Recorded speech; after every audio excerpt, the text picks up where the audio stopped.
Tēnā tātou katoa.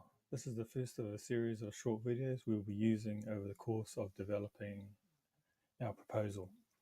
I'll be going over each section from the proposal template and the questions within each section. The first section is the outcome statement. Outcome statements are used in many different contexts, such as nursing to student courses. The context that we are using is to develop a digital outcome. Therefore, a good starting point is to ask, what is an outcome statement? Some students may have heard of this before, however, I imagine most of you probably haven't.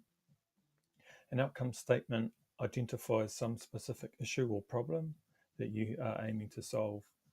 Why solve the problem, and how are you going to solve the problem? The scenario I'll be using is slightly different from the ones you are using, so students don't copy my exact statements, as this can cause plagiarism issues. So my scenario is Murphy's Law is a corporate law firm that has used a traditional means of marketing their services. Murphy's Law needs to promote these services to more people, provide a way for people to contact them, and have an edge over other law firms. So the first question to answer is, what is the problem? And in my scenario of Murphy's Law, they've used traditional means of marketing themselves. So if you think about another way of looking at that sentence, is that they are using old, outdated ways to advertise and promote their business. This may be in the form of relying on word of mouth, or ringing up people, or advertising in the paper. And as we know, in today's modern society, most people will use some digital device to find information.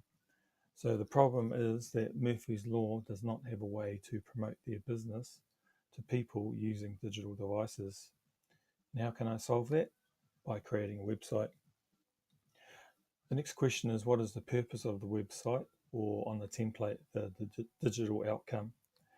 The purpose of the website is to promote or advertise the services of Murphy's Law, create a new modern website that is in line or better than their competitors, retain their current clients, attract new clients, and provide a way that people using the website can contact them. Now, you may be asking yourself, where did all that information come from when all I have in my scenario is 2 sentences?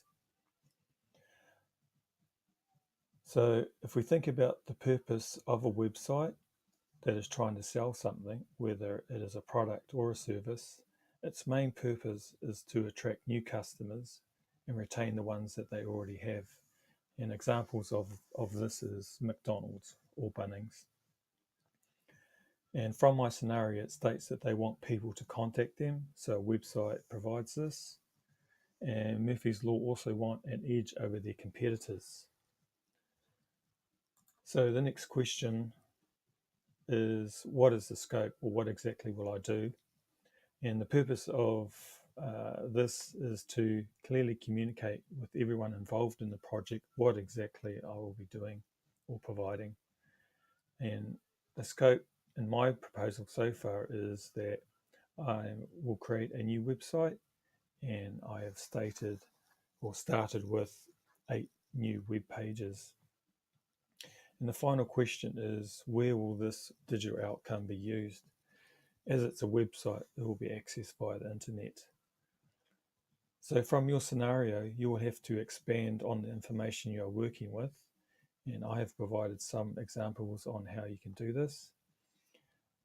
I've put at the top of my proposal that this is the first initial draft, as in other videos we will be using, we will return to this section and make some changes based on the information we gather from the other sections. That's it for this video. Tūrou, Hawaii.